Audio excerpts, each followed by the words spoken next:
Hello everyone, welcome back to my YouTube channel. आज की video में हम करेंगे ज्योग्राफी का chapter 1 class 9th India size and location.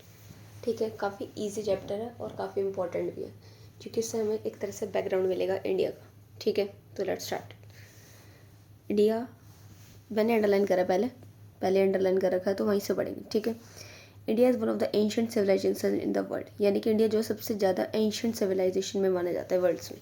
यानी एंशिएंट मतलब काफ़ी पुराने टाइम से हम देखते आ रहे हैं कि इसकी प्रोग्रेस हो रही है एग्रीकल्चर की फील्ड में, इंडस्ट्री की फील्ड में, टेक्नोलॉजी में, हर चीज़ में इकोनॉमिक डेवलपमेंट हो रही है। पहले का इंडिया देखें तो और अब का इंडिया देखें तो काफ़ी ज़्यादा प्रोग्रेस हो रही है। ठीक है, ये हमारा इंडिया है कहाँ, कैसी लोकेशन है, ये सब देखते हैं। ठीक है, ये अर्थ है, मान लो ये अर्थ है।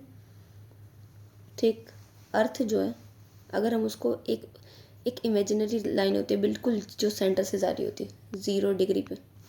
ठीक है, जो अर्थ को दो पार्ट्स में डिवाइडेड करती है, ये होता है नॉर्थ वाला पार्ट तो नॉर्दर्न स्फीयर, नॉर्दर्न हेमीस्फीयर, और ये होता है साउथ वाला पार्ट तो इसको कहते हैं सदर्न हेमीस्फीयर। ठीक है, ये बेसिक है जो कि तुम पहले से पढ़ कर आए हो, बट फिर स्टिल भी बता देते हैं। ठीक है, इसके बाद ये जो 0 डिग्री की इमेजिनरी लाइन है इसको हम कहते हैं इक्वेटर। दूसरे कलर से लिखते हैं, ये होती है हमारी इक्वेटर। ठीक है, ऐसे ही दो इमेजिनरी लाइंस और हैं, एक होती है इधर और एक होती है इधर। ये होती है 23 डिग्री 30 पे, ये नॉर्थ वाली साइड है तो नॉर्थ, और ये 23 डिग्री 30 साउथ पे। इस वाली का नाम होता है ट्रॉपिक ऑफ कैंसर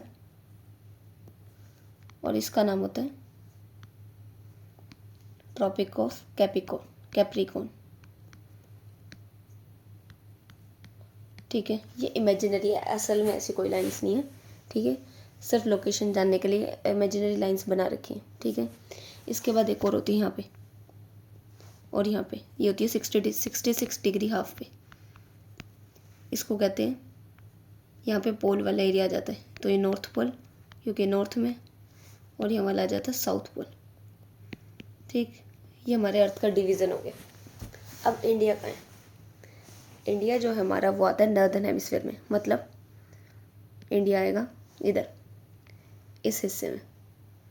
ठीक है, आगे देखते हैं। इसके बाद नॉर्दर्न हेमिस्फीयर में कहाँ है ये भी देखते हैं। उसके लिए एक और चीज़ जाननी जरूरी है, वो क्या होता है वो बता देते हैं। ठीक है, ये तो समझ गए होंगे। इसके बाद देखते हैं, ये देखो इधर दो टाइप्स की लाइंस होती हैं। लाइंस मतलब वो भी इमेजिनरी हैं, असल में नहीं होती। ऐसे ये जो ऐसे लाइंस ऐसे जा रही है इनको कहते हैं, ये लंबी जा रही है तो इसका नाम होता है लॉन्गिट्यूड्स। और ये ऐसे लेटी हुई हैं, ये जो ऐसे जा रही है ना ये सारी, इनका नाम होता है लैटिट्यूड्स। ये भी सिर्फ इसलिए होती है देखने के लिए कि अर्थ कहाँ पर है, कैसे क्या दिख रहा है। ठीक है, लॉन्गिट्यूड्स और लैटिट्यूड्स इतना समझ गए। अब देखो,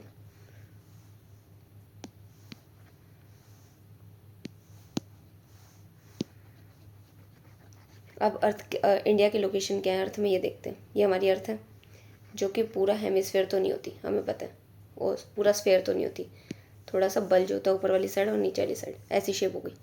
ठीक है, तो इंडिया एक कंट्री है जो कि नॉर्दर्न हेमिस्फेयर में लगती है। नॉर्दर्न मतलब ये मैंने बताया था 0 डिग्री की लाइन जा रही है, इसके ऊपर नॉर्दर्न और इसके नीचे सदर्न। तो इंडिया का है यहाँ नॉर्दर्न वाली साइड। नॉर्दर्न में कहाँ, ये जो लैंड है हमारा इंडिया का वो लैटिट्यूड 8 डिग्री 4 नॉर्थ पर है। लैटिट्यूड क्या होता है, लेट मतलब लेटा हुआ है, ऐसे वाली साइड, ऐसी लाइंस जो होती हैं, ऐसी लाइंस जो होती हैं ये होती है लैटिट्यूड्स, ऐसी। ठीक है, तो लैटिट्यूड्स 8 डिग्री, अब ये 0 था तो ऐसे से ऊपर जाएंगे तो 8 आएगा। तो यहाँ से हम, इंडिया यहाँ पर है तो ये जो वाला एरिया ये क्या है 8 है।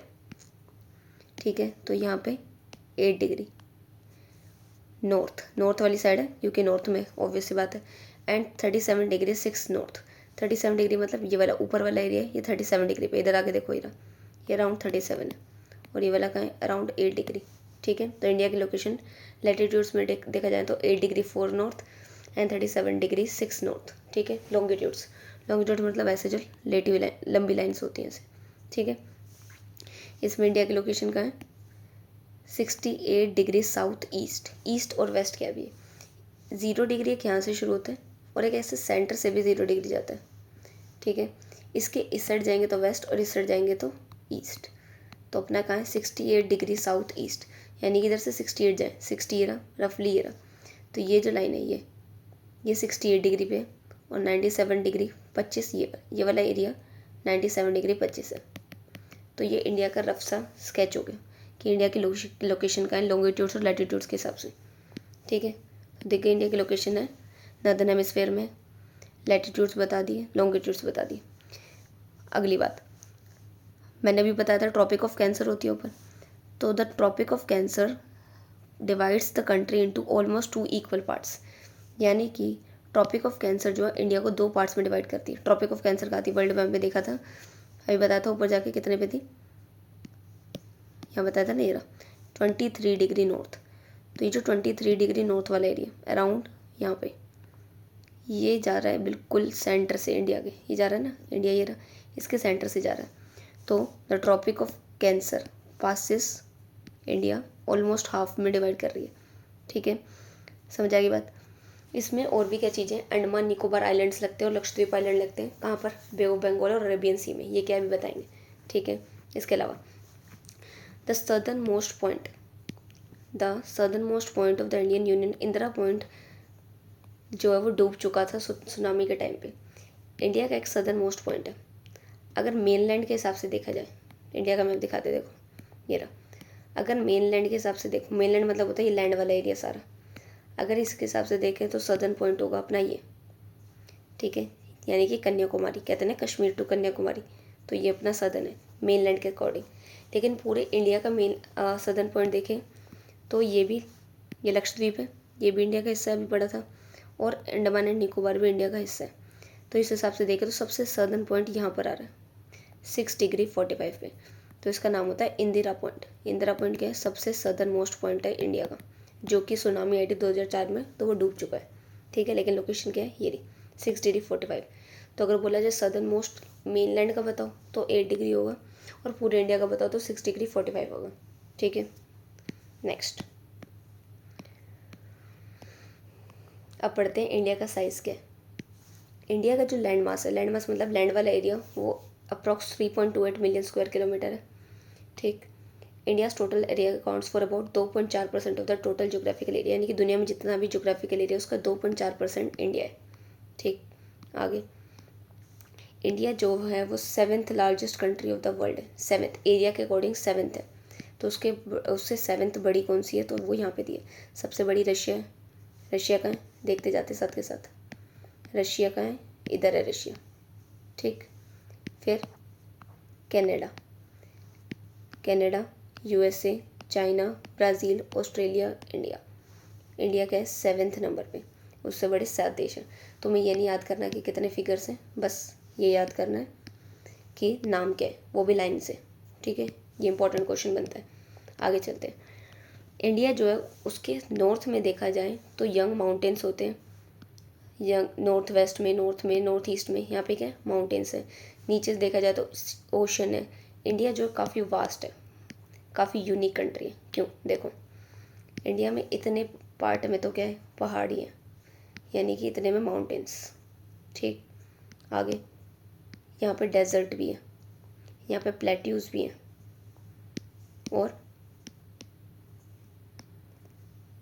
और यहाँ पे ओशंस का एरिया भी है, ठीक है, कोस्ट भी है। यानी कि इंडिया में ज़्यादातर सारी चीज़ें जो एक कंट्री में मिलनी चाहिए, इसलिए इंडिया काफ़ी यूनिक है, ठीक है। इंडिया के नॉर्थ साइड में देखा जाए तो यहाँ पे यंग माउंटेन्स है, और अरेबियन सी है वेस्ट में, और बे ऑफ बंगाल है ईस्ट में। मैप में देखते हैं वेस्ट कौन सी होगी, north west east and south. इन्होंने बोला है वेस्ट में क्या है, अरेबियन सी, यानी कि ये वाला समुद्र जो है ये अरेबियन सी है, जो अपना लक्षद्वीप है ये अरेबियन सी में आता है। और इधर है बे ऑफ बंगाल, तो अपना ये जो अंडमान एंड निकोबार है ये अपना बे ऑफ बंगाल में आता है। ठीक, ये भी एक इम्पोर्टेंट क्वेश्चन बनता है कि कौन सा कहाँ पर आता है, याद कर लेना। आगे चलते हैं, नेक्स्ट इम्पोर्टेंट क्वेश्चन बहुत ज़रूरी है। फ्रॉम गुजरात से Arunachal Pradesh there is a time lag of 2 hours, यानी कि गुजरात क्या है अपना वेस्टर्न पॉइंट है इस साइड सबसे, टू अरुणाचल प्रदेश इधर सबसे ज़्यादा, इसके टाइम में यहाँ से में 2 आवर्स का फ़र्क है। ठीक है, लेकिन एक स्टैंडर्ड मेरिडियन ऑफ इंडिया होती है, हर एक देश की एक स्टैंडर्ड मेरिडियन होती है। वो क्या होता है पहले बता दूँ, इंडिया की क्या है, इंडिया के 82 डिग्री 30, जो कि मिर्ज़ापुर से होकर जाती है उत्तर प्रदेश में। स्टैंडर्ड मेरिडियन मतलब होता है हर एक देश की एक स्टैंडर्ड मेरिडियन होती है जो कि एक स्टैंडर्ड टाइम बताती है। अगर मैं कहीं पे भी हूँ, यहाँ हूँ, यहाँ यहाँ यहाँ यहाँ यहाँ कहीं भी ऊपर नीचे कहीं पे भी टाइम सारी जगह सेम ही होगा, इसलिए कहते हैं इसको स्टैंडर्ड मेरिडियन। ठीक है, ये इसके स्टैंडर्ड मेरिडियन होती है 82 डिग्री 30 स्टैंडर्ड मेरिडियन, ये इंपॉर्टेंट बनता है।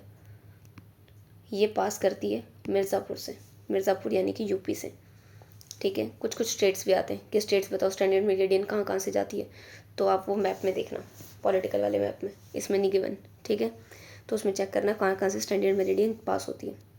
नेक्स्ट देखते हैं, मैंने बोला अभी कि गुजरात से लेके, गुजरात का ये रहा वेस्टर्न पार्ट से अरुणाचल क्या है ईस्टर्न पार्ट, यहाँ से यहाँ तक का सारा सफ़र क्या है 2 घंटे का टाइम, यहाँ से यहाँ जाना है तो 2 आवर्स लगेंगे, 2 घंटे लगेंगे। 2 घंटे क्यों लगेंगे, इस पे क्वेश्चन आता है। ये क्वेश्चन है बैक एक्सरसाइज में कि गुजरात से लेके अरुणाचल प्रदेश में 2 घंटे का टाइम क्यों है, तो क्यों है सुनो। यहाँ से देखा जाए, यहाँ पे लॉन्गिट्यूड जो है और यहाँ की जो लॉन्गिट्यूड है, अभी ऊपर जाके बताया था कितनी थी, ये 68 डिग्री और इधर 97 डिग्री 25 है। तो अराउंड 97 में से 68 गए, अराउंड 30 डिग्री का फ़र्क आ रहा है। एक लॉन्गिट्यूड से दूसरे लॉन्गिट्यूड में 4 मिनट का फ़र्क होता है। मतलब अगर मुझे एक लॉन्गिट्यूड से दूसरे में जाना है तो 4 मिनट लग जाएंगे। तो टोटल कितने, यहाँ से लेके यहाँ तक आएंगे तो 30 लॉन्गिट्यूड से, तो 1 डिग्री में, एक लॉन्गिट्यूड में 4 मिनट, तो 30 में कितने हो जाएंगे, 4 × 30 यानी कि 120 मिनट्स। इसलिए यहाँ से यहाँ तक का टाइम होता है 2 घंटे यानी कि 120 मिनट्स। तो ये क्वेश्चन आता है, बैक एक्सरसाइज में होगा, देख लेना। ठीक है, इसके बाद चलते हैं, इसके बाद है India and the world. India और वर्ल्ड में देखते हैं। इंडिया जो है उसकी काफ़ी सेंट्रल लोकेशन है। सेंट्रल लोकेशन कैसे, मैप में देखते देखते समझते हैं। ठीक है, वर्ल्ड मैप देखते हैं, ये रहा। इंडिया की लोकेशन काफ़ी सेंट्रल है, सेंट्रल मतलब इंडिया ये रहा। ये क्या ऊपर का सारा एशिया, ये क्या सारा अफ्रीका, ये क्या है यूरोप, ठीक है, ये क्या है वेस्ट एशिया। अगर मुझे कुछ ट्रांसपोर्ट करना है, कहाँ से कहाँ तक ये भी देख लेते हैं। अगर मुझे यहाँ से कुछ पहुँचाना है इस कंट्री में, जापान में, तो मुझे यहाँ से यूके जाना पड़ेगा। ठीक है, अगर मुझे यहाँ से कुछ पहुँचाना है यहाँ पर, तो भी मुझे यहीं से होके जाना पड़ेगा। तो ये जो है काफ़ी सेंट्रल लोकेशन है, क्योंकि यहाँ पे बहुत सारा ट्रांसपोर्ट होता है। ठीक है, सी रूट बहुत ज़्यादा है ये। अगर मुझे यूरोप जाना है तो भी मैं यहीं से जाऊँगी, अगर मुझे एशिया जाना है तो भी, अफ्रीका जाना है तो भी। तो काफ़ी ज़्यादा कंट्रीज़ में जो ट्रांसपोर्टेशन होता है इसी जगह से होता है, इसलिए इसकी काफ़ी सेंट्रल लोकेशन है। India is the only country, India is the only country जिसके नाम पे एक ओशन है, जैसे कि इंडियन ओशन। काफ़ी यूनिक चीज़ है ये। ठीक है, और कोई कंट्री नहीं जिसके नाम पे उसका ओशन हो, इंडिया का इंडियन ओशन। इंडियन ओशन की एक इम्पोर्टेंस भी है, क्या अभी पढ़ते हैं।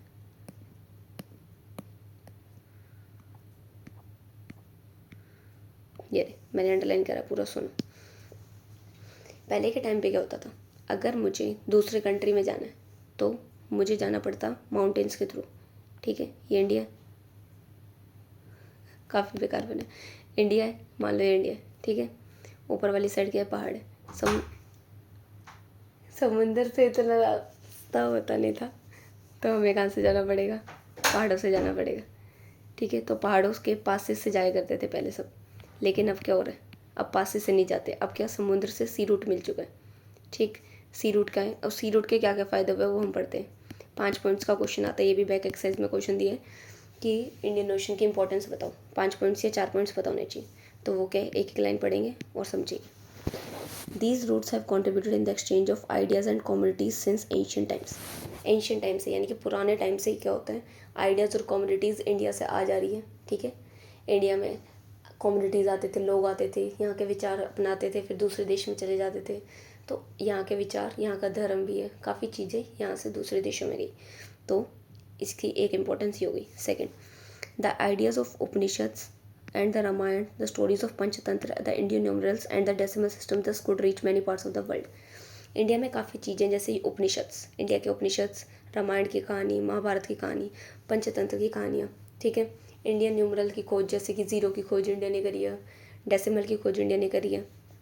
अब ये लोग और देशों के लोगों को कैसे पता चला कि डेसिमल भी कुछ होता है, तो इंडिया में लोग आते थे, तो वहाँ पे से क्या सीख कर जाते थे कि डेसिमल भी कुछ होता है, न्यूमरल्स भी कुछ होते हैं, पंचतंत्र की कहानी होती है, इंग्लिश में ट्रांसलेट करते, अपनी लैंग्वेजेस में ट्रांसलेट करते दूसरे देशों में चले जाते।